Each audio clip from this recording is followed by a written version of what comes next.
What up, what up, what up? What's going on, y'all? This is Jared, aka the Lagniappe Tech. Give what you need, news and interviews. Your host of the Lagniappe Legends podcast. Today on the show, we got some people who've been on before. You all know them as Rob and Chris from the Blitz with Rob and Chris podcast. Welcome to the show, gentlemen. What's up? Appreciate it. Thanks for having us. Yeah, back Thank again. you. Oh, we the first repeat guest or what?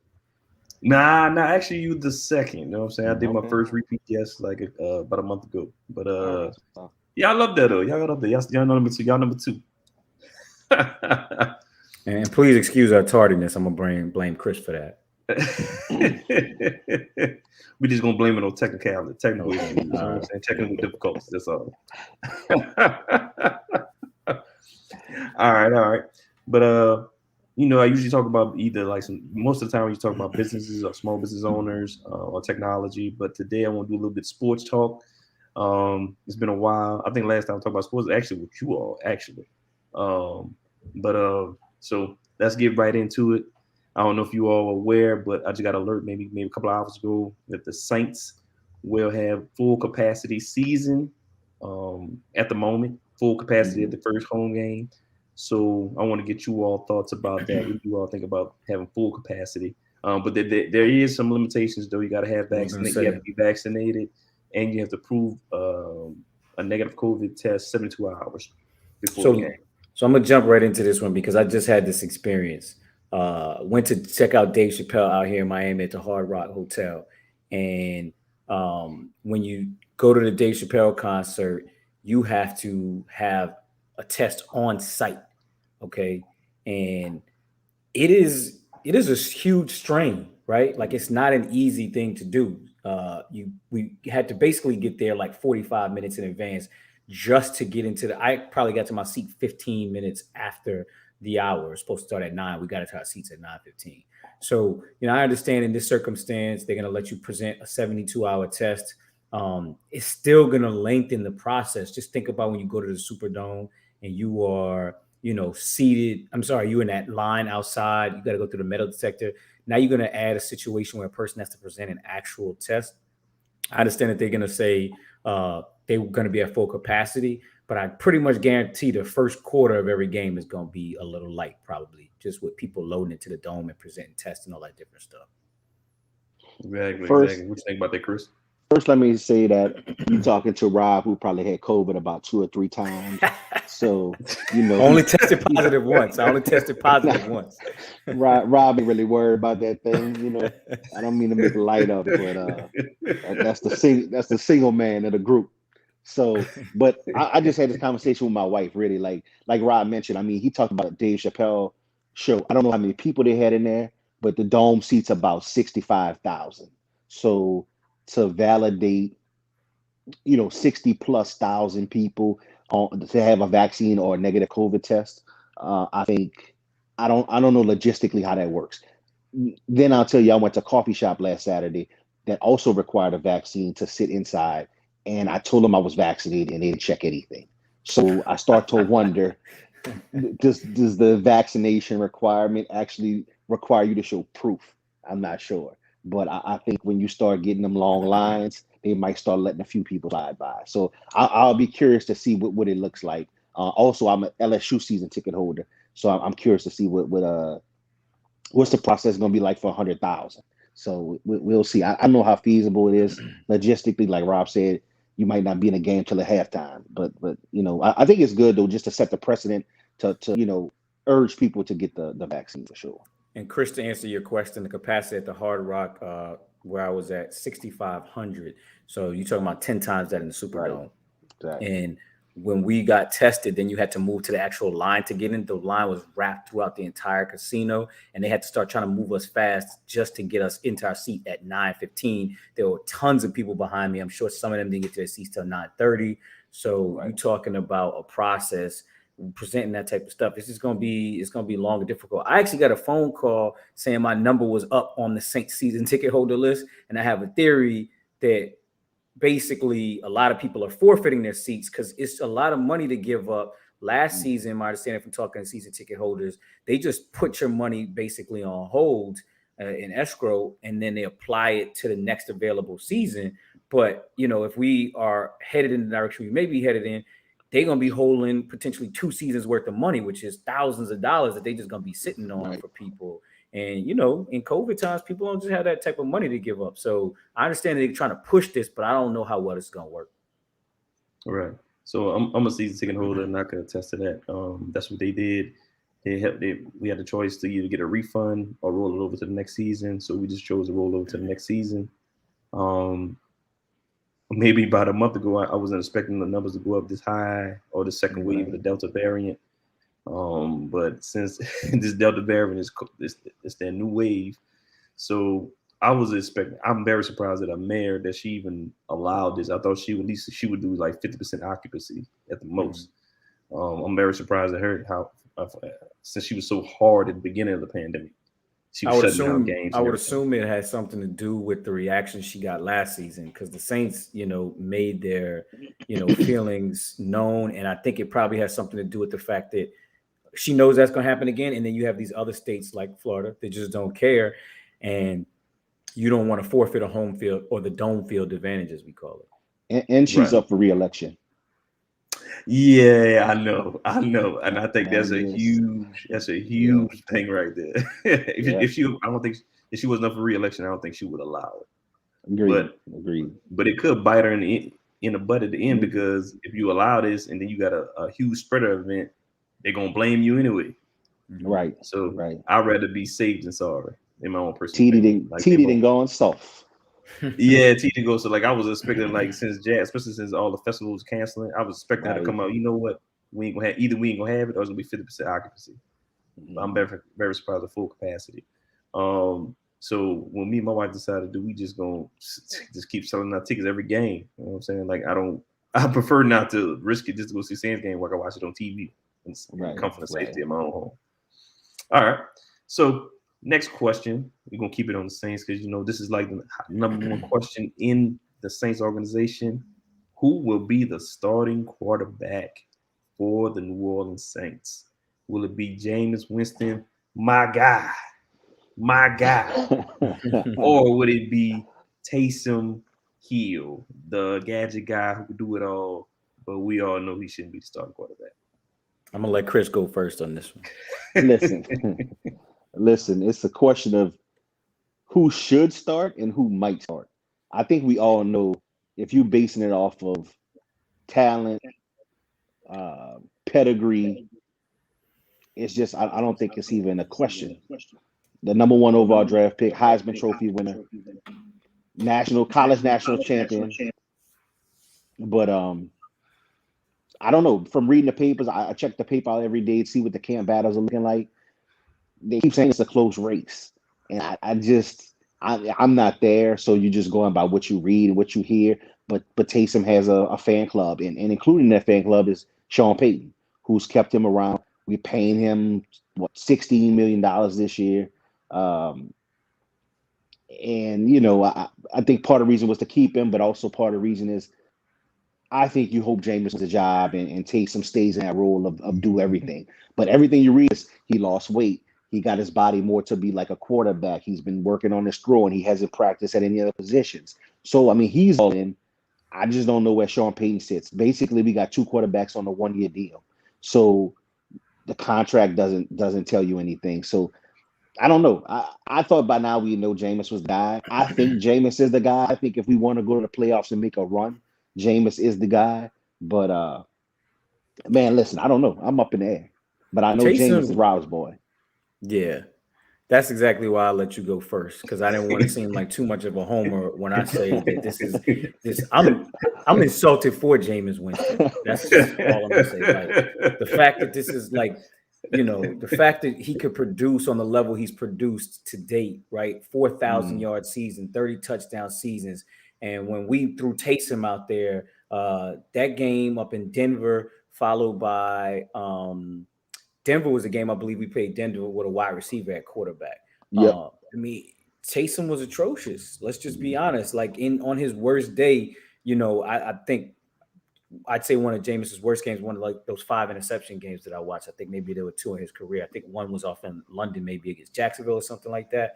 But like, even on those worst games, the ability that he showed to play the quarterback position is far and away better than what we saw from Taysom on his worst game.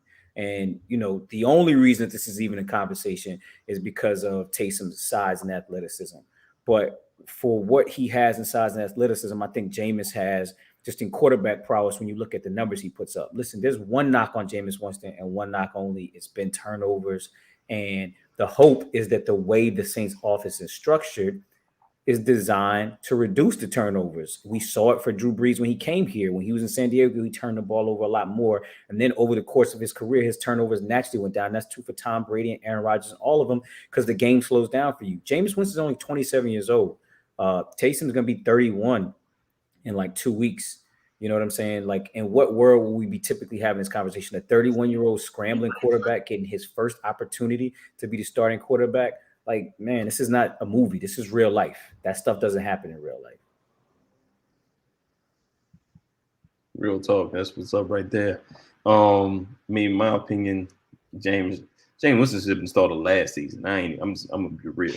Like, I don't know what the Saints were talking about after Drew Brees came back with all those after the season was over. He came back and reported all the injuries he had. First of all, that was just idiotic on the medical staff. That was idiotic on management. That was idiotic on coaching. That was also idiotic on Drew Brees for you putting himself in a situation knowing he's hurt with multiple injuries and being me personally, I think it's being selfish because if you know you're not 100%, or he damn sure wouldn't need probably 70 or 60%.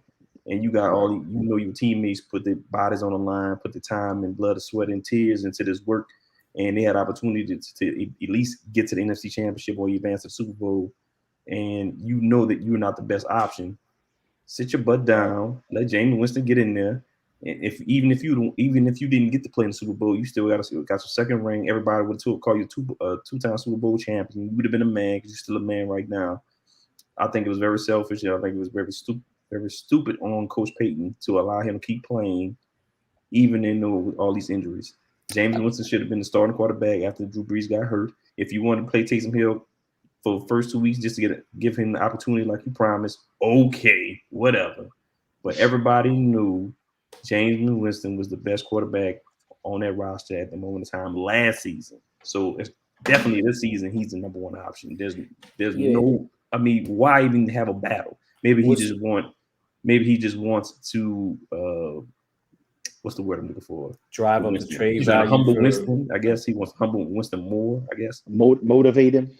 Yeah, motivate him more. Or drive up the trade value, right? Because the one that you're left with, the one you decide to start, you may want to move on from the other. Because like Chris said, they're on 1-year deals. If you want to try to get something from the other for the other one, maybe you want everybody to feel like he was close to starting the other person. Okay. I thought he was on that multi-year, that BS contract just for salary cap purposes. I thought they could keep using it like every year until they cut him or restructure. Oh, and he has avoidable deals. Yeah, he got that avoidable deal. Yeah, right. They're gonna if he signs longer, they're gonna tear that whole thing up. Most definitely. Yeah, most definitely. Yeah. But yeah, Jameis Winston, the quarterback. I was trying to find that footage when. But the weird thing is, some people said last year that Sean Payton was hiding Jameis Winston so that we could make sure we get him back, because if he played too well, it might be a Teddy Bridgewater situation. Except Jameis has a longer history and more stats than Teddy Bridgewater, such that if he would have come in the back half of the season and succeeded, we wouldn't have been able to afford him, because obviously we're going to have all this dead money from the Drew Brees contract. And so I truly had believed that. And now that they're saying it's close, I'm starting. And a lot of people, on the Twitter timeline are saying Taysom may be in the lead. They may be favoring Taysom. Maybe it's one of these situations, again, where they're leaking stuff to the media to throw us off the path. But I really wish if they wanted to throw somebody off the path, they should have thrown everybody off the path about the fact that we wanted to draft Pat Mahomes, because all of our lives would be totally different right now. Right. And frankly, it's insulting, bro. Like you look at these games, like if Jameis is our backup, there's like these 6-7 spots he should be in where he should be starting. I mean, you look at the Jets with Zach Wilson, like even Carson Wentz, he lost his job to Jalen Hurts. who many figured was going to be the next Taysom Hill-esque quarterback. He lost his job in 11 games, and then Indianapolis brings him in, and he's hurt right now. And the backup quarterbacks are like Sam Ellinger, a rookie, and some other knucklehead been there like a year that hasn't taken a snap. So it's Ellinger's insulting. like starting at practice right now. Like right, Yeah, like we should be getting trade offers right now for right. It's insulting. Is way insulting. But I've been trying to find this video. I don't know if y'all watched the Jalen Jacoby sports show on ESPN, but I don't know if y'all seen the episode with Cam Jordan when he asked him who you think the quarterback will be of the season for this upcoming season, and he said Jameis Winston. He said it, and like I'm surprised it didn't go viral. Nobody was reposting. Like I was surprised that he said it straight up. He said he thinks Jameis Winston is the guy, and nobody ain't pick up on it, which I was very surprised. So I mean, you got to remember they also played against him 2 times a year. You know what I'm saying? Like that's somebody that they know they have to game plan against. Nobody's game planning for full games against Taysom Hill. Like he's easy to stop. Well, I got you. Yeah, you're right. All right. Yeah, that's some good intel right there. I think Jameis Winston's probably gonna win it out. Sean Payton might do that BS and name Taysom Hill the starter the first week, just to see if he can do the run plays and all that. But I think Jameis Winston can win out anyway, regardless. Anyway, in this situation. All right, so we gonna go. We get the Saints a little chill right quick. Let's go to the New Orleans Pelicans. What do you all think about the New Orleans Pelicans hiring of Coach Willie Green? He played multiple years in the NBA. He also played for the Hornets when it was the Hornets in New Orleans, if I'm not mistaken. So what do you all think of him as being a good hire? Is it good or a bad hire for our organization at this stage of time? I mean, here's the confusion for me, right? Like it's a copycat league. So Monty Williams has success. So then you go get somebody off of Monty's staff. Obviously, this guy, Willie Green was here on a roster. But Monty Williams was our coach, and we got rid of him. So to go get somebody off of his staff, it's like go get Monty Williams light. Well, I mean, are you really going to be satisfied with that? Because you wasn't satisfied with the real deal when you had him. And let's also be honest about what Monty Williams did in Phoenix. They would have lost to the Lakers if AD doesn't go down. You know what I'm saying? The second seed don't really matter that much. If we all recall and press rewind in our mind, we see Andre Drummond on the sideline mimicking LeBron as LeBron is doing in what's my boy Jay Crowder, right? And so at that point, we're like, this series is over. AD goes down, the entire playoff shift, right? And now we're looking at Monty Williams like this great coach, but a lot of stuff broke their way. They got almost every team they played in the playoffs this year on an injury, with a major injury. You had the point guard for the Nuggets. Murray was hurt. I want to say, did they play Portland as well? No, they played Denver. They played Denver. They played the Lakers, and then Kawhi Leonard goes down, right? And then they go to the finals and play a team with everybody and lose. So, I mean, I don't think in any other year that team makes the NBA Finals against that Western Conference. And I'm not taking any credit away from Monty Williams, but to think like, oh, this was so great, let me go get somebody off that staff. I don't necessarily see that as being, and then when you just look at our roster, right? We just lost Lonzo Ball. Like, I don't see him being able to come in with this roster. We got worse, not better, in my opinion. And then we're going to go get somebody as a rookie head coach. I just don't see us seeing any real major success from this move. First of all, I'm not gonna let you disrespect Phoenix like that. All right. The only reason the Bucks made the finals is because Kyrie got hurt. Like, so you had two people who shouldn't have been there. Well, I mean, shit happens, right? Like AD goes down. That's not out of ordinary. He goes down every year. I'm not gonna give the Lakers a pass because AD Jamal Murray, Kawhi Leonard. I mean, they got 3 rounds worth of injuries. Hey, Chris Paul caught COVID. Anyways, my issue with the Pelicans, I like the hire. As much as I know Willie Green, right? But I don't feel like we have an identity. Like, I think David Griffin has gotten a little too much credit for being like that championship builder in Cleveland. Like, LeBron was the builder of that team. He made it go. He won a championship. David Griffin just happened to be the GM at the time. But LeBron went back because he wanted to go back home, not because Griffin made some great pitch to get him back. So I think he gets a little too much credit for that. So then he comes here. He's had 3 coaches in 3 years as the GM, right? Gentry, he hires Van Gundy. That blows up in his face, and then we go to Willie Green. So like I just don't know what's our identity, what we're looking for. Van Gundy was supposed to be this defensive guy. The defense was awful. Now you go get this players coach guy to relate to Zion. But let me take a minute to vent my frustrations on Zion and his family. Right, like I'm a little tired of, is New Orleans going to keep Zion? Is he going to sign the extension? Listen, this dude missed half the first season as a rookie. He got injured in the summer league game. He comes back, COVID hits. We go to the bubble. He leaves for 10 days, comes back. He's out of shape. Then you come back and he has a good year this year. And it's like, oh, he's frustrated with the team. He don't want to be in New Orleans. Like, let's slow down. Dude played about 65 games in 2 years. Like, let's slow down. Like, he ain't going nowhere. With his injury history, he will sign the extension. Like, we're going to be fine. But we got to slow down and build this thing. Like Rob said, we let Alonzo go. We got, I believe his name's Devontae Graham from Charlotte. Like, I don't understand that move. So like Rob said, I think we got worse, not better. So I'm not sure the coach really matters. Right.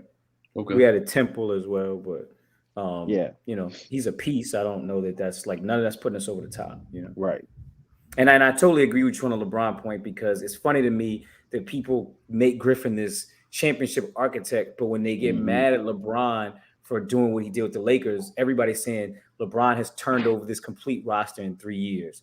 LeBron built the super team by bringing in Melo and Russ. Look at this example of them talking. Look at this, AD is represented by his boy, Rich Paul. So which one is it? Like right. Now, we have the GM who's supposedly this architect, and it's not working out for us, but nobody wants to say, damn, maybe we shouldn't have hired him because he didn't create shit in Cleveland.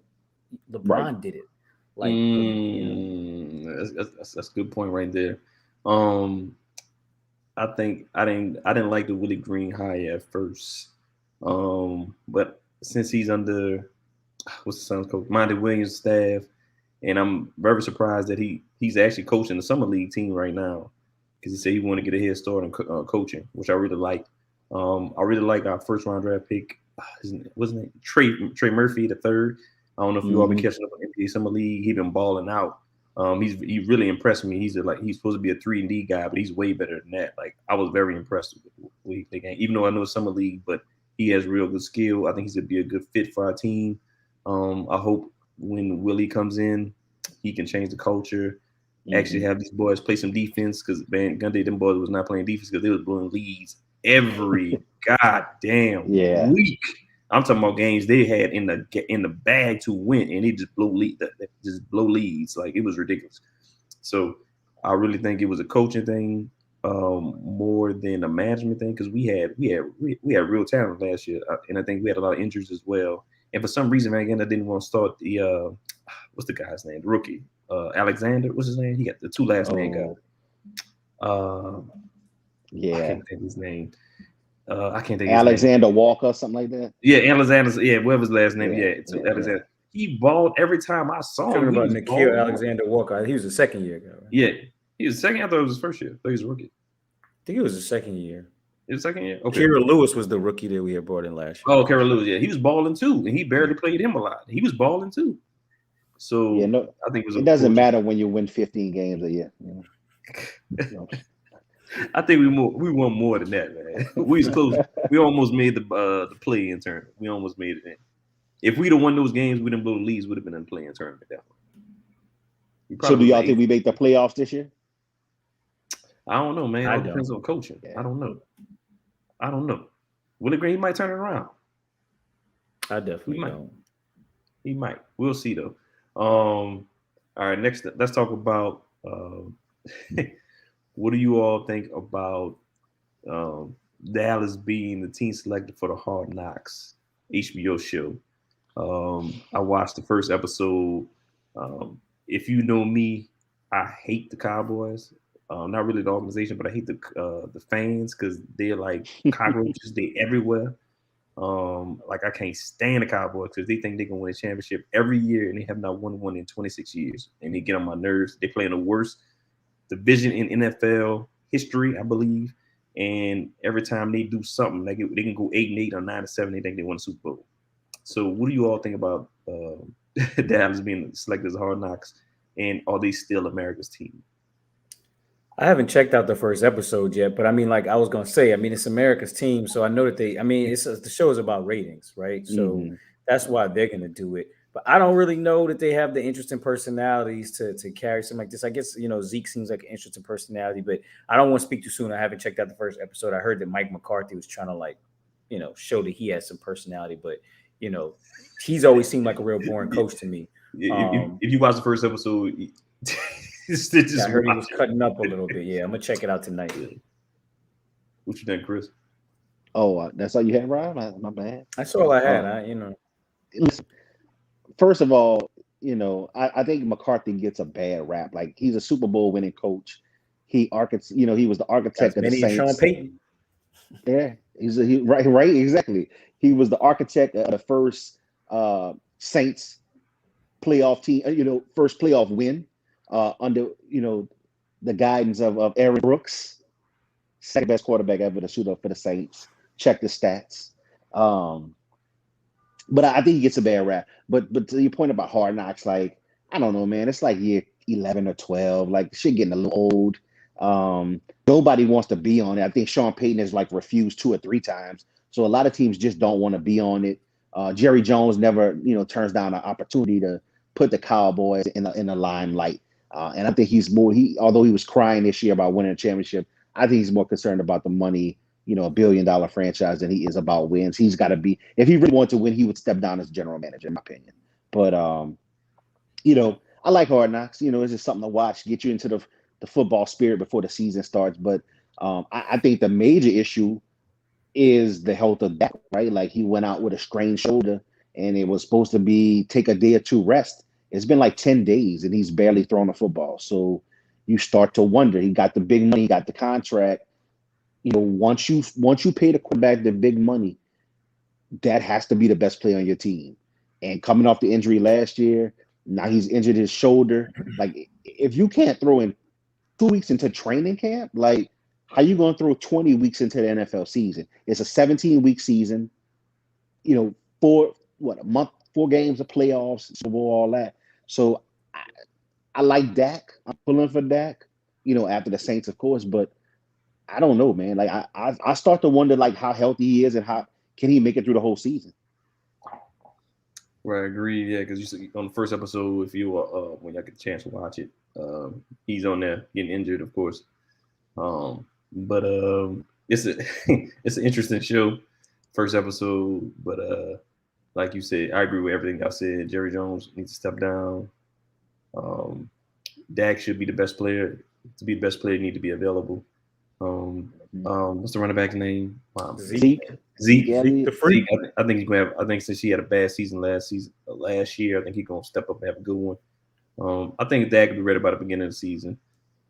So I think they probably like they always do, be the number 1, number 2 in the division, and the NFC East was terrible last year. So right, I think they're gonna be horrible this year. I mean, all Dak has to do is remain remotely healthy for them to win that division. Right. Watch out for Washington though with Fitzmagic and that defense. Boy, did you just say Fitzmagic? Are you serious? Did you just? Hey, bro, you just don't have to lose the game. Y'all that forgot the Bobby Hebert-led Saints, bro. Strong defense and a running game take you a long way. Look, a long time ago. Look, Fitzmagic will get you good in the regular season, but when come playoffs, he don't show the magic don't be there. You know what I'm saying? All right. Okay. So the next question, we're gonna touch up a little bit on college football. What do you all think about Texas and Oklahoma going into the SEC in, I believe, in 2024, I believe, or 2023, whatever it is? Yeah. What do you think about that? I don't like it. Me personally, I don't like it. Like, why would you leave a conference that you all started just to be in the SEC? Because y'all gonna be getting your butts whipped the first 4, 5, 60 years. Because SEC is a whole, you know what I'm saying? SEC is a whole different ball game. SEC is the the best conference in college football. That's why people want to join it, because they know. This is why y'all need me on this podcast. That's why some honest opinions about this. Florida State and Clemson. This is all about money, people. It's all about money, and the problem is that if Florida State and Clemson, which is rumored that they're not trying to move over, we're potentially running into a situation where the NCAA college football becomes the SEC. And then once you do that, it's going to collapse into something different where you don't need Power Fives and bids with Power Fives anymore, because you have one super conference. But we've been trending in that direction for a little while anyway, right? The way college football is going, when you started to get parity, I think that the larger institutions started to search for ways to assert their dominance, to continue their dominance, right? Because there's a lot of money in college football that they were making, and everybody wants to continue to keep that coin. Nobody wants to give anything up. And so I think part of continuing to make that money is you scan the landscape and you see who's getting the best TV contract, who's getting the most money off the TV contract. Why does the SEC do it? Because the more markets that you welcome in, the more, the more expensive your TV contract becomes, right? Like the SEC doesn't have schools in that part of the country. They don't need Florida State necessarily because they have a television market in Gainesville. They don't need Clemson because they have a television market in South Carolina. But Texas and Oklahoma gives them a new market. And if they continue to expand west, you start to take away from these other conferences' strength, which then decreases the value of their television contracts and increases yours. And that's how the conference wins, and that's how the individual schools win. That's how there's more money to pass around. And that's why anybody would do this. So realistically speaking, I don't think Texas and Oklahoma ain't worried about winning, especially now that you have a playoff. They can lose one or two games. Everybody in the SEC has been given the opportunity to lose one or two games and still make the playoffs. So now they're afforded the opportunity to lose more too and get more money. Like, who wouldn't take that? Rob sounds like the kid who can't sit at the popular table. That's right now. He's just mad because he's in a sorry ass ACC. Irrelevant. What's irrelevant is the 7 games y'all lost last year, and y'all and claiming the strength of the SEC and losing to Missouri. Like, it makes your argument sound real weak. Listen, it just means more. Because that's a team that came from the Big 12. Like, no, we had a bad season, bro. If you can't beat Missouri, you damn sure ain't beating Texas and Oklahoma. Listen, I actually agree with Rob. Like, I don't like the move, especially considering they're looking at going to a 12-team playoff. Like, to me, why is everybody gonna? The whole point of having a 12-team playoff is to get representation around the country, to get more people into the national championship picture and get fans excited. With everybody going to the SEC, like, you're gonna only have so many teams. So if you got Alabama, Florida, Georgia, Texas, Oklahoma, LSU, like, at some point, some good teams are going to get left out. Texas and Oklahoma should have stayed in the sorry-ass Big 12, dominate that, and be a part of the national championship. Automatic bid to the 12-team conference. Exactly. Right. Yeah, right. And I actually think, like, part of the reason the Big 12, faded over the last couple of years is because Texas was looking out for Texas instead of the overall health of the conference. Like, Longhorn Network with ESPN was a joke. Like, you should have been going for a Big 12 network. Like, promote Oklahoma State, promote Texas Tech. As they get better, your conference gets better, your wins get better. So it behooves you to make your conference stronger, to improve your reputation around the country. And I think Oklahoma and Texas increase the value of your television contract. Yeah, I think they did a poor job, and Texas was the only word about Texas. And now this is the Longhorn Network was a failure. Now they're looking to join the SEC, but I don't like it. I think it's ridiculous. I think it's going to create the super conference, but now you're going to get, like, who's going to be in the Big 12? Who's going to be in the Pac-12? Like, nobody's going to care about those games. And we lose as fans because that's who's going to get automatic bids into the playoffs, and now we got to sit through playoff games with automatic bid teams that nobody wants to see. Like, we went to the LSU Austin game 2 years ago, and that was fun because like we never get to go play Austin. And so you create this big atmosphere around this game that happens once every 10, 12, 15 years. Now playing them every year, it just kind of waters down the out of conference, opportunities. Right. Is it a definite thing? Can Texas and Oklahoma change their mind? I think they're gonna change their mind. I think they're gonna go back to the conference. I don't think I don't think so. I think it's done. Yeah, I think definitely. I think that's a done deal. Yeah, but it's an idiotic move though, because now you got to face harder teams. Listen to these other teams outside of Texas and Oklahoma: Baylor, Iowa State, Kansas State, Oklahoma State, TCU, Texas Tech, and West Virginia. Yeah. Like, that's what we got. That's the Big 12. Hell of a basketball conference. Right. And what happens is they usually try to cherry pick teams from other conferences and bring them in. But I feel like that last round, the ACC did that, and they took on like Boston College and all these Big East schools. And it really hasn't worked football wise. Like Virginia Tech was supposed to be really good. Virginia Tech has pretty much declined. Yeah. Miami has pretty much declined since they got into the ACC. Boston College has remained average.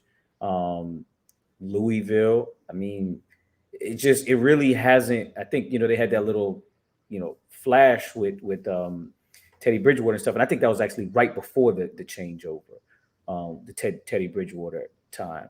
So I just I don't see. There's only so many good schools that people can try to pull up into their conference once the top schools leave. And it's going to create a situation where there's just no value to those other conferences, Right. And I say that particularly if Florida State and Clemson leave from the ACC. And really, Florida State has no business making that request at this point. Like, they're hovering around at best a 500 level team. They had a chance, I think, a few years back, and there was a lot of turmoil between them and the SEC. That was Jimbo Fisher's time. And them in the ACC, and there was a lot of fans who felt like the ACC started kind of shitting on Florida State because there was a fear that they were going to leave. But literally, if those two teams leave, the ACC, I could give you the list of schools, is probably worse than the Big 12. And so you essentially just X off those two conferences, barely even exist anymore. Mm-hmm. Okay. Right. All right. So we're still going to stay with college right quick. So what do you all think about the players being able to market themselves and make money now? I'm happy for them. I enjoyed it. Finally, they're getting some type of money, even though they're not getting the money that the schools get, but at least they're able to get some endorsement money. So what do you all think about it? Let's start with Rob. I like it. Obviously, I felt like it was overdue. I still don't really think it's enough, because the reality is what you're telling them is like, oh, you can go make money on your own name. But the fact of the matter is universities are still making money on your back that they're not paying you for. And so the compensation is go get your own money. The reality is there's a lot of players on those teams whose bodies are going to take a pounding over the course of 4, 5, and 6 years that are going to receive no compensation because just quite frankly, in those markets that they're playing in and the level of talent they have, they're not going to get a ton of, marketing opportunities, if any. It's also going to create a huge divide. You know what I'm saying? Because at least when people were talking about paying players, there was a conversation about a structure in terms of how people would be compensated. But with this, it's going to go crazy across the board. So you're going to have somebody making zero playing next to somebody who might be a millionaire. And to me, that's more reason to pay the players because at least they would have some base level compensation. This creates all kind of opportunities for like jealousy and friction and internal strife. Also think it's going to create just another opportunity for violation of NCAA rules because schools are going to try to find ways to compensate these guys who I'm talking about, the ones who won't be inherently valuable and be able to get a lawyer to help them make money off their name. Those guys are going to want something too in the recruitment process. And so you're going to have to try to find ways to find marketing contracts for them with probably local businesses and stuff like that. And what level of involvement the school can have, all of that. It's going to complicate a lot. But the reality is, I'm okay with it because I think it's taking us in a direction that we should have been going in anyway. Yeah, it's the American way. It's capitalism at its finest. I think it's like Rob said, like it's time, right? Like these guys need to be compensated for their name. Like it's no reason LSU should be spending $20 million on a locker room with sleeping pods, and Orgeron is making $7 million, and Nick Saban is making $10 million, and you know the starting quarterback can't afford to go to McDonald's. Like it's just the disparity between what in every major state, the head college, the head football coach of the state team is the highest paid um, state employee in that state. So it's no reason for those head coaches, those athletic directors, the schools, the cities, like Baton Rouge is making hand over fist during LSU home games without these players being able to make some money. I think the issue becomes what happens to players who aren't as marketable, right? Like the offensive linemen. Um, some of those guys who don't have the market value of the quarterback, of the starting running back, they're just as valuable to the team, but they just don't have the marketability due to the position. And so, like Rob mentioned, I do think there needs to be some kind of way that the schools compensate these players um, for the dedication, the practice time, just the sacrifices they make. Let's face it, like football at SEC schools is a higher priority than academics. Like that's just what it is. Like if you don't perform, you can lose your scholarship. You're on a year-to-year basis. So just the amount of work they put in for them not to get any compensation outside of a free scholarship. But I do like the fact that they can make the money. I just think it's going to start becoming a legal way to pay these guys. And like Alabama's quarterback getting $1 million deal, like it's just the rich getting richer. That's going to be, the how you recruit now. Like who can get the largest deals. The other issue becomes, you know, what happens if a player doesn't perform up to the level and they've got this $1 million deal? What happens if the Bryce Young at Bama gets benched and he's got $1 million endorsement deal? Like that's what I'm kind of curious to see what happens. How are these contracts written, or are players really getting the money that these contracts say they are? Like if they don't perform, is there some Or out clause? Like is it incentive laden? And think yeah, like about what the would happen? pressure on the university now from outside businesses. What if businesses make donations to universities and they also sponsor athletes? And now it's like, yo, I'm Hmm. Pepsi, I'm this, I'm whatever company that does this thing for the school, and I have XYZ amount of dollars invested in that athlete, and you intend to bench that athlete. Like, is Right. there a potential for outside influence on the universities and the decisions that they make in terms of who plays and who doesn't and stuff like that?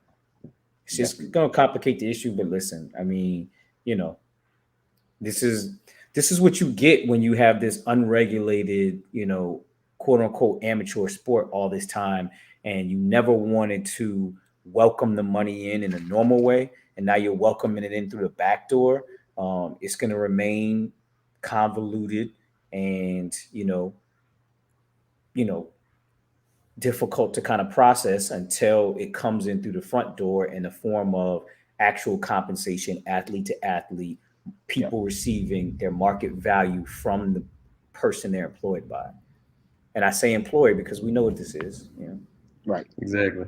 I think after this trial season, I think that's the NCAA gonna come up with some rules after the season. Hmm. After they I wouldn't be see surprised. how much horror is gonna happen. Because if I'm a number one recruit or top recruit, and if let's say I'm LSU and I want this number one wide receiver or linebacker, and he talking about he won't go to Alabama because they offer him more endorsement money.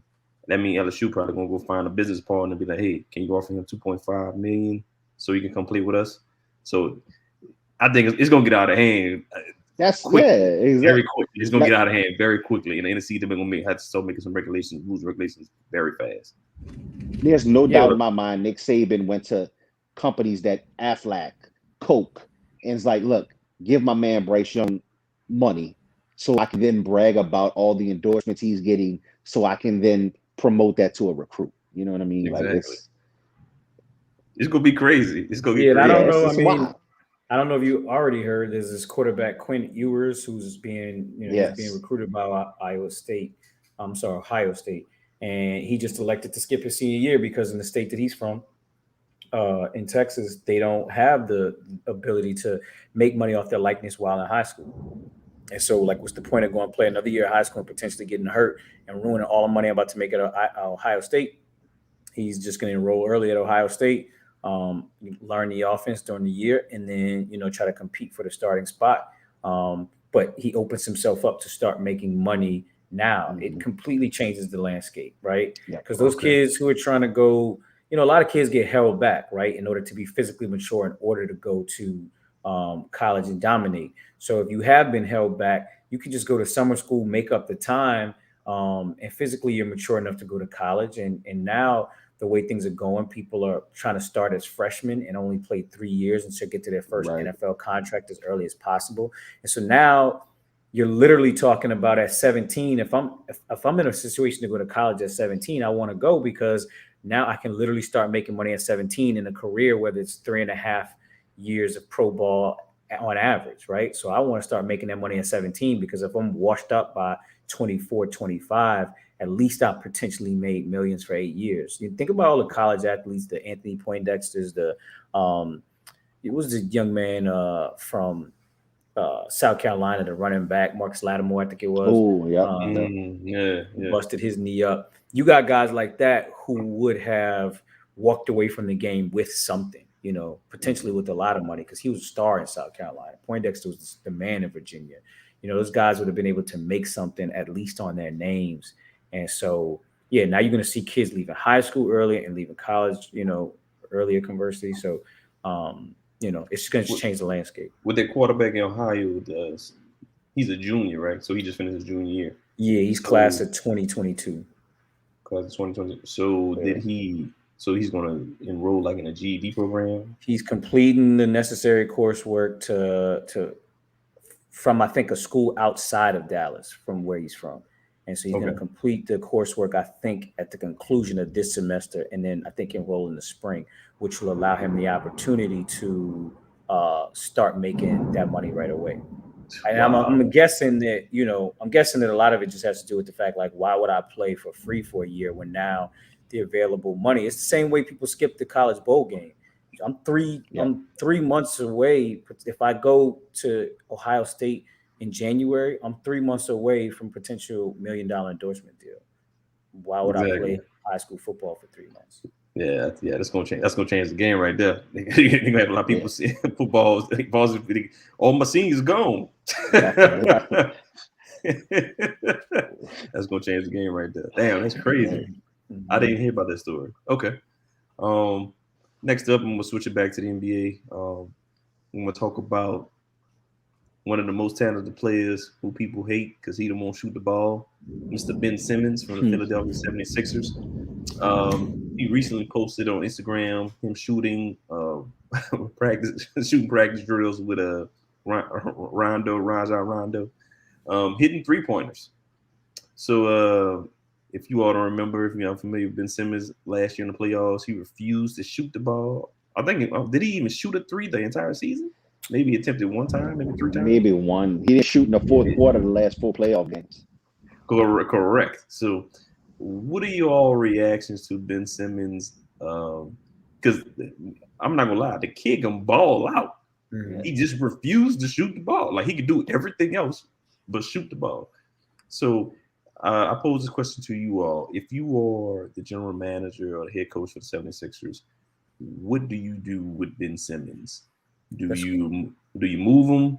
Do you keep him? I mean, I don't think they have a choice at this point, right? Like, he's basically not answering the team's calls. The head coach, Doc Rivers, the best player on the team, Joel Embiid, both essentially blamed him for the loss in Game 7 against the Hawks, saying that his pass on the dunk to dish it to a man coming to the goal who got fouled and then made 1 or 2 was the key turning point of the game in the fourth quarter.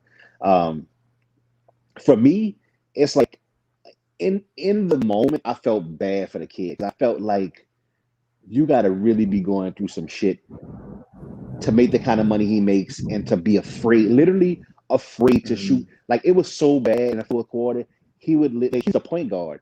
He pass half court, pass the ball, and like go stand as far out as possible, just so nobody would just pass him the ball. Like it was like I felt bad for him. Like he's got to have like a mental block at this point. But where I lost empathy for the kid was like he committed to playing the Olympics for Australia. He backs out to say that he's going to work on his game. Then he's with a girlfriend or a woman companion at Wimbledon. Then he's like shooting threes against some 5'8" nobody on video, like he's working on his game. And then you go shoot with Rondo, who isn't known for his shooting skills, but he just seems like he lacks any interest in getting better. And personally, like I'm an LSU fan, right? Like he hadn't been able to shoot since he was in high school. And the fact that his dad played professionally in Australia and he has failed to develop any kind of jump shot or just confidence to shoot a three, playing a guard position, like I don't know. At this point, if I'm the 76ers, I'm done with him. I just don't know how much you can get for a guy who got exposed last year. So I'm gonna agree in part with Christian. Well, let me just say one thing. Quinn Ewers, I was wrong on him. He is actually going to enroll in Ohio State for the fall semester. So I think he has one class left. I think he's going to try to take it as a summer course, and then when he gets there, to try to compete for the starting spot at the beginning of the season. Obviously, he ain't gonna get it because he's gonna be so late by the time he gets there. But I guess he got a few weeks to get that class in, that one remaining class. But to the Ben Simmons point, where I disagree with Chris is like I've posted even on our Instagram and our Twitter page, like a number of highlights of this dude playing in full court games with other NBA players in the offseason and pulling up and knocking down 3-pointers. Like this dude can shoot. I think it's mental. You know what I'm saying? He doesn't have the prettiest jump shot. I think that also impacts. I think that, just the same way you might be able to throw a pretty spiral, but once the windows of the NFL, the catch radius and, your ball has to be so much more accurate, right? So it's the same way, like Chris said, I mean, depends on who you playing pickup basketball with, and then how hard are they playing on defense. So he can shoot the 3-pointer, right? It's just a matter of can he shoot a contested 3-pointer in a NBA basketball game with other 6-foot-something players with their arms extended, and that's where he struggles, right? And that's the type of thing that I feel like you're only going to get better at as you continue to do it, right? LeBron James wasn't the greatest 3-point shooter when he first started. Michael Jordan's 3-point shooting percentages went up. It's a lot of players who have gotten better over the years. It's one of the few things that you can come into the league without that, historically we've seen a lot of people get better at over the course of their career. And it's all effort. Effort's just one of those things that you can't teach. And I think where I do agree with Chris is he lacks effort. And I think that personally, I don't know if y'all hear that. It's a hurricane coming through here in Miami. Yeah, I heard that. That was my point. My point was fire that I was coming with. Personally, I think that Doc Rivers and Joel Embiid only throw him under the bus like that if everybody's on the same page that this dude just doesn't want it bad enough. And why Stephen A and all those people, and they say that's what the insiders say. They say the insiders say that he's uncoachable, he doesn't listen, and basically he just doesn't receive critique, right? Like there's some people out there who is like, and it's more and more, I think, common in this generation of professional athlete because they've usually been built up so much by the time that they arrive. It's really hard to tell this generation of athlete what the weaknesses are in their game because, they think whatever they do well, they do it so well that, that's all you should focus on.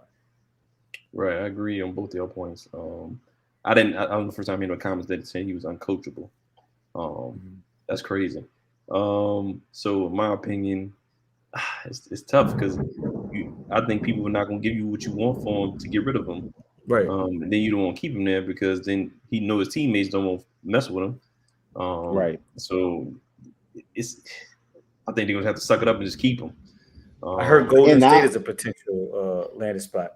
No clue. I was going to say he came out last week and basically said that's where he wants to get traded. And it's like, you did take a shot in the fourth quarter. Like you don't get to demand when you go. Because you want to be able to play point guard at 6'10" and come down the court and pass to the two greatest shooters of all time. Yeah, you and everybody else. Like right. I mean, but he'll be a perfect fit for the Warriors though. But I mean, realistically speaking, Steph's the point guard. Like Steph wants the ball in his hands, and Steph deferred to KD because he was KD. Steph don't want to give the ball to your no shooting ass, just so you can walk up the court and get the assist for the pass to him. Steph's like, nah, I can bring it up myself and pass to Clay and pass to Draymond. Like, nah, we good over here, fam. Like, we don't need. You're right. Well, Yeah. I'm really surprised LeBron and Lakers ain't try to take a shot to go get him because since he LeBron knows better. Right. Yeah, last thing he needs is another person who can't shoot. And with that being said, like Russell Westbrook isn't the best shooter, but I think Dennis Schroeder is a poor man's Russell Westbrook. And so as much as people are like, oh, well, he can't really shoot that well and he can't this and he can't that. It's like, well, Russell Westbrook is, if you made it that far with Schroeder as your point guard this year, I think in LeBron's mind, he's like, well, you give me a healthy AD and you give me Russell Westbrook over Dennis Schroeder, I just upgraded at that spot. We're not going to be any worse. And as long as we stay healthy, we probably win the championship last year. We definitely should win it this year, right? And I think the key, Rob, you mentioned it with Ben Simmons, right? Like one thing you don't question about Russell Westbrook is his heart, like his competitive fire. Like he's gonna bring it every night. In fact, the thing I do like, I don't know if it's a great fit, but the thing I do like is that I think having Westbrook allows LeBron and AD to rest them in a regular season because Russell Westbrook plays every game like it's his last game. So I think he'll give them that effort and energy every night in the regular season, which allow LeBron and AD to kind of coach. If they're nursing anything, they can. Yeah, exactly. Yeah, I mean, the complication, we all know, like the complication in that relationship is going to come in the playoffs when it comes down to like who's shooting certain shots in close games. And I think we all know that the plays won't be drawn up for Westbrook. The question is, when you go to your second and third, like, is he going to continue to swing the ball or is he going to start pulling up for shots to the ill-advised? I think that's what we saw Dennis Schroeder doing, right? The ball would come his way and he would go full speed at the basket into 2 and 3 people and just throw up these layups and fall on the floor and look for the foul. And it was like, this is just disgusting to watch. Like, it's just like, bro, like, you are Dennis Schroeder. Anthony Davis and LeBron James are on the court, bro. Like, stop. Like, who told you could? And side note, like, the bag that he fumbled, he claims that they didn't offer him that $84 million contract, 4 years, $84 million. But the reality is they offered you something probably in that neighborhood. And you ended up walking away. 5.9. Right. You ended up walking away with 1 year, 5.9. And that's atrocious in today's NBA when you look at the type of money that they're throwing around. I mean, the money that I saw average players get this past year, it's like this past free agency, like for you to manage to walk away with 5.9 million is actually, it's talent. It takes talent. Then Lonzo Ball get 85 million from correct for the Bulls. Yes. Over 4 or 5. Rob's boy down in Miami, Duncan Robinson, I think got 20 a year for like 4 years. Yeah, I think 4 for 80, something like that. And nobody pretends that he can do 37 anything other than shoot 3-pointers. Right. That's crazy. I don't know what was wrong with Schroeder. I know if I was his agent, I'd have been so pissed with him because I know it had to be a Schroeder decision, not the agent. Haven't read his wife or girlfriend has definitely left him.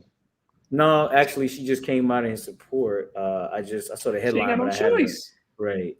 I haven't read the head. I saw the headline, but I haven't read the article yet. She ain't got no choice. You know what I'm saying? Who else she gonna say? Until she meet his teammate. Right. I don't know what Schroeder was thinking. When he offered that money, I'd have signed that immediately. I was like, what? I'm playing for Lakers and I'm in LA? Come on. Right. No question. Right. I feel him. He's trying to bet on himself. I feel him. But you got to take that deal because anything can happen. Injuries. Yeah. You can have a bad rest of the season like he did, and then now he wound up getting the bag. Right. So my next question is, let's go back to the Saints. Let me give you the post. I'm so proud of my husband that he made this decision to stay true to himself and to fight for his goals and his vision.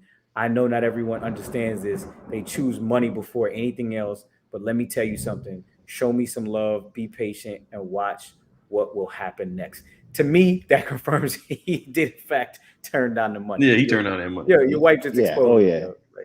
Right. That thunder and lightning behind you, that strike and hold them live to your throat. Like she wouldn't have been saying like y'all don't understand. Yeah, you're right. We don't understand. That confirms like he turned the money down. Right. And for the Lakers to offer you that amount of money, I know LeBron had to sign off on that. You know what I'm saying? Like they had to ask LeBron, you cool with Schroeder being long time point guard? Yeah. Right. So LeBron had to give you the green light. Right. Sure. Yeah, I mean the word at the time was that he said he didn't like the way he was being used, and he didn't feel like a true point guard because the ball actually runs to LeBron, and so he didn't see himself staying there to be like a non-traditional point guard. Okay, I got you. I guess. I mean, a lot of time he's running the ball. He's running. Before that, you wasn't even starting. Right, right. That's what I'm saying. You just started point guard. But the year before, you was coming off the bench for Oklahoma City, like. Right. Hey, he live and learn. He learned his lessons. All right, let's go back to these Saints. It was reported that Michael Thomas camp and Sean Payton had a discussion today, airing out their frustrations and trying to work on my partnership in the future. What do you all think about the Michael Thomas situation? I've been waiting for this question all night. Waiting for this question all night. Here's the thing. What was the value of that deal? Was it 5 years, $100 million? Yeah, something like that. Yeah. And so I think $60 million guaranteed. So this is going to be the second year of the deal, and you're going to miss half the season, and you missed most of the season last year. So we're almost 50% of the way through the deal, getting zero on the return. And as we know in the NFL, most of the time, more years pass, the worse the player gets. So to me, that's why I'm kind of in Chris's camp. Like, you're ghosting us, going 3 months without calling us back. I've posted on social media that a lot of people are saying the Saints doctors have made some mistakes in the past with athletes and diagnosis. And in addition, in this moment, they're saying that the doctors cleared him to play initially. And then when it kept getting worse, they basically were like, all right, you need to sit out and maybe go get the surgery. And I think the argument is that from his mind, well, why did you clear me all those weeks? And now you're telling me to go get surgery. Was I good to go, or did I need surgery? And I think supposedly he was mad and ignored them because of that. But like, come on, man. Like, this is part of the game that we play. It's part of the reason that you get $100 million. So when I don't have the greatest sympathy for some of these players, and I'm not going to say some of these players, this specific circumstance, I don't have the greatest amount of sympathy, because you have a job, talk it out. You're an adult. Like, that's what adults do. Like, I don't care how they came at you, what they said. You have an agent, you have representation, you're receiving a paycheck, they're signing it. Figure it out. You know what I'm saying? Like, that's part of being an adult and having a job. We disagreed about this thing. Now we're here. But to wait and to put yourself in a situation where now you're going to miss half the season, that's like, put the whole season for the whole team in the shitter, because we don't have a second or third wide receiver, right? And then it's also like, what about legacy? You were so concerned about legacy. Well, now, in what you're lucky if you get a 10-year career where you just rendered 2 of the years of that 10, 1/5 of your entire career just went down the drain. And that's if you are lucky enough to get a solid 10-year career. So I just thought it was a huge mistake the way he handled it. And it was pretty clear from last year, from the cryptic tweets from Thomas Morstead and a bunch of other people, that he was lacking maturity. So that's what it all speaks to me. I mean, he didn't forgot, bro. He need to go back and look at Sean Payton's resume. We made nobodies and somebodies. Marcus Colston damn near had a Hall of Fame career. Dude almost had 10,000 catches as a 7th round draft pick. The Lance Moores, of the world, like average height, average speed. Like, Sean Payton doesn't need a lot to promote a wide receiver, to get him touches, to get him stats. So nobody knew who Jimmy Graham was when we drafted him. Exactly. And like Rob said, like, one of the things we haven't done over Payton's tenure is really pay wide receivers. We took care of Costa, but he never demanded, he never made a Pro Bowl, so he never had this high demand. But Michael Thomas produced as a 2nd round pick, and we made him the highest paid receiver in the league when most people didn't even think he was a top 5 receiver in terms of talent. When you looked at when he got that deal, and you look at the, DeAndre Hopkins, the Odell Beckhams, the Julio Jones, those guys, you never thought Michael Thomas was in their class in terms of athleticism or just like best receiver in the league. He put up the stats, but I don't think anybody had him in that top 5 tier, personally. And we took care of him, made him the highest paid guy. And then on the brink of that contract, when he signed that contract, he won Offensive Player of the Year, set the record for the most catches in the season. Like, we took care of him. We've never challenged him. Sean Payton got rid of Brandon Cooks. All these guys, Robert Meacham. Like he made a focal point. He made Michael Thomas a focal point, and he featured the guy. And I think we rewarded him with the contract, made him, put him in an upper echelon of receivers, and to do what he's done, to ignore the team's calls. Like, was it a misdiagnosis? I don't know, but financially, we've taken care of that guy. And for him, this is when we need him the most. Like, we took care of you, and without Drew, with a new quarterback, probably in Jameis, we needed Michael Thomas to be a leader and just not answer the calls over the off season, and then to get the surgery right before training camp and to miss the first half of the season. I just think, like, if I'm Peyton in the Saints front office, like, I don't have any use for you. Like, we've proven we can do it with middle tier guys. Like, you can't be a malcontent and do what you do, making the kind of money you make, in my opinion. Okay, yeah, I agree with both of y'all. Something I don't know if I'd trade him, because I don't think you really get what you want for him unless somebody crazy enough to do it. It's the dead cap money. That's what's going to kill you in the trade, right? You give up all that guaranteed money and all of those, just you're going to lose a lot. I think I was looking at something. It's like $20 million if we trade him. Years, yeah. I think if we traded him, so we might as well just keep him. This is my only issue too. Like, I think Michael Thomas was perfect for Drew Brees, right? Drew Brees couldn't push the ball down the field. You wanted a big possession guy. With Jameis, he can stretch the field. I don't think Michael Thomas is as big of a need with a quarterback who got the arms to let it go, personally. Okay. That's good assessment. I mean, it's going to be interesting to see what happens. He's supposed to come back, in the middle of the season? Week 9 or 10 or something like that? Hopefully still relevant. And it makes a lot more sense why during the last season when you heard that they were talking about trading him, because they probably were floating those rumors because he probably wasn't picking up the phone. Mm-hmm. And what do you do when you're paying somebody $20 million a year and they just won't call you back? Like, and you trying to see if we can make we trying to see if we can make a playoff run. Like, yo, what are you doing? Are you having surgery? Are you getting better? Like, can we make this run? Like, you know what I'm saying? And you just showing up the house. Right? I'm showing up the house. I'm Gil. I'm showing out to the house. Yo, what's up, my dog? What's up? We need you back. We paid you $100 million. What's the deal? Look me in my eye. What's going on? We can hash it out right then. I ain't gonna just keep calling. I'm gonna pop up at the house. You know what I'm saying? I'm gonna have Cam Jordan next to me. I might have a quarterback next to me. Like, yo, these your teammates. I'm here. What's up? What's the issue? We could talk it out, hash it out, or whatever. All right.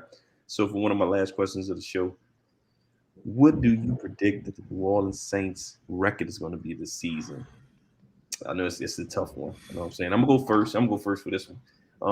I see us, even though we have the 17 game season, I see us going at best. I'm gonna say 10-7, maybe 11-6. I think from last year, I think with a new quarterback, I'm just gonna say it. When Winston is quarterback, we're a better team. Hopefully, if the defense play the same caliber they did last season, we can make an impact. So I think we either be 10-7, 11-6. I like the 10-7. Over under in Vegas is 9.5. I like the 10. Although they're not doing our man Jameis any. They're not helping him out at all, man. Will Lutz just went down. I think he's gonna miss 5 to 7 games. Having another one, core surgery right on the cusp. Like, what y'all was doing all off season, man? Michael Thomas is down. Your stomach wasn't hurting in the off season. Like, he ain't good enough right now to be having surgery. We find a good kicker. That's why he was missing on field goals at the end of the season, because he sure enough did fall off at the end of the season. What about Patrick Robinson just retired on us? They had him walk down as a starter. That was crazy right there. A former Florida State football player. Like, you don't look across and be like, let me play this year for my boy. Because if everybody leave on his first year, like, that's kind of messed up. We hanging him out here to dry. Like, everybody was hanging around because they thought they could steal a ring in Drew's last year, which I never understood. Because if we ended up winning Super Bowl in Drew's last year, it was going to be like Peyton Manning's Super Bowl in Denver, where we carried him to the ring. So why everybody was coming here thinking Drew was going to carry us to a ring when there were all these reports about the weakness in his arm and how his arm strength was decreasing year to year? It never made any sense to me. But which is also I'm like, okay, you have a former Heisman Trophy winning quarterback. If you kept the same roster and the dude can finally push the ball downfield, why wouldn't y'all try to hang around for at least 1 year of that and see what you can make happen? Yeah, Right. but... What's your projection, Rob?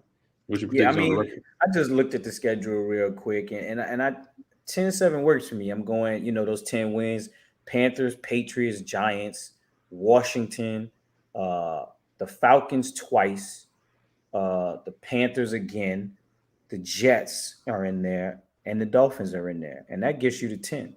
And so those other 7 games, the Cowboys, the Bills. Oh, I forgot about the Eagles. That gets you to 10. The Cowboys, the Bills, the Buccaneers twice, Seattle. Those are the games. Green Bay. We kicked the season off at Green Bay. Those are the games that really we're talking about are the difficulty within the 7. And the X factor, I think, is Jameis Winston potentially his turnovers, right? Because his MO has always been that those 10 gimmies, he could ruin one of those 10 gimmies or a couple of those 10 gimmies with turnovers. But then with his Houdini-like play at times, he'll go steal some of the 7, right? And that's where I hope his interview, when they asked him what he learned from Drew Brees, and he said, sometimes you don't have to be Batman, you could be Bruce Wayne. If he truly learned that lesson, then I think sky is the limit. But that type of stuff is easier said than done. Once a gunslinger, it's kind of always a gunslinger. It's really hard to shed that type of habit. So he doesn't have to totally shed it, though. If he could just scale it back, you know what I'm saying? We're talking about a guy getting 13, 15 interceptions. If he can bring that number to 10 or south of 10, then I think we're talking about, 12 wins or something like that. No doubt. Okay. That's what's up. All right. So how do y'all feel about those New Orleans Pelicans? What y'all think we're gonna do? We're gonna make play-in tournament, we're gonna make the 8 seed. What y'all think? I think them and the Saints will have the same amount of wins next year. I'm not gonna do that. I mean, they were what? They were 31 and 41 last year, and we'll be back to 82 games. So that's cool. That's cool. We're 31 and 41 with 72 games. We're back to 82 games. Don't get it twisted. Lonzo Ball is gone, but the strength of the team was Brandon Ingram and our boy Zion. So I'm gonna give us like 35 wins. We finished 10th. We were right outside of that seed, right outside of that play-in situation. And I think we kind of land there because you look back at the teams in the play-in and you like, realistically speaking, I mean, John Morant and Memphis only gets better. Golden State gets Clay back. The one we could steal away is San Antonio because, Pop is done. And, just roster-wise, they lost DeMar DeRozan. And so theoretically, I think that's the spot that we could take. But, there's also, Sacramento and Minnesota adding pieces. So best case scenario, we get into that actual 10 spot. Worst case scenario, we back on the outside looking in. Okay. All right. What you got, Chris? Yeah, I mean, listen, I'm not even going to throw out a number because it's worthless. Right? We're going to be in the bottom of the West where we've been, where we continue to be. I think the difference between like a real bottom out is just how healthy can Zion stay. Can he play the whole year? I think if Zion is the player we all think he is, that all the media is predicting him to be, he should be able to do what Ja Morant did in Memphis, right? Like he should be able to get us into a play-in game, regardless of the roster. If you're this elite guy, you should be able to get us into the play-in game. Like Rob mentioned, San Antonio got worse. Memphis is average, right? They got Ja Morant and they got a bunch of role players. Like we got Zion and Brandon Ingram. We should be able to compete with Memphis. I mean, anything less than a play-in spot is a disappointment. And at some point, you got to start looking at David Griffin as the general manager and making a move. 3 coaches in 3 years. We're not any better than when he started. If we don't make the play-in game, that we'd have missed the playoffs 3 consecutive years. Like at some point, you got to start looking to the top. For sure. All right, y'all. I think that's all questions I got for y'all. Thanks for coming on the show. You know what I'm saying? Let the people know where they can follow you at, watch our podcast, hit y'all up and follow y'all. Let them know. All right. So on Twitter, we would be the Blitz RNC. On Instagram, we are the Blitz with Rob and Chris. I know that's a long one, but it's all one word. The Blitz with Rob and Chris. And we are on every streaming outlet, Apple, anywhere that you can think of. Just type in the Blitz with Rob and Chris, Spotify, wherever, and you will find our 85, 86 previous episodes of the podcast. All right, y'all. Thank you for our expert sports analysis. Yes. All right, y'all. Thank you for coming on the show. Appreciate y'all. Appreciate it, man. Make sure y'all remember to subscribe, follow us, like us, share this video, get the message out. Appreciate y'all for watching. We out. Peace. Peace out, y'all.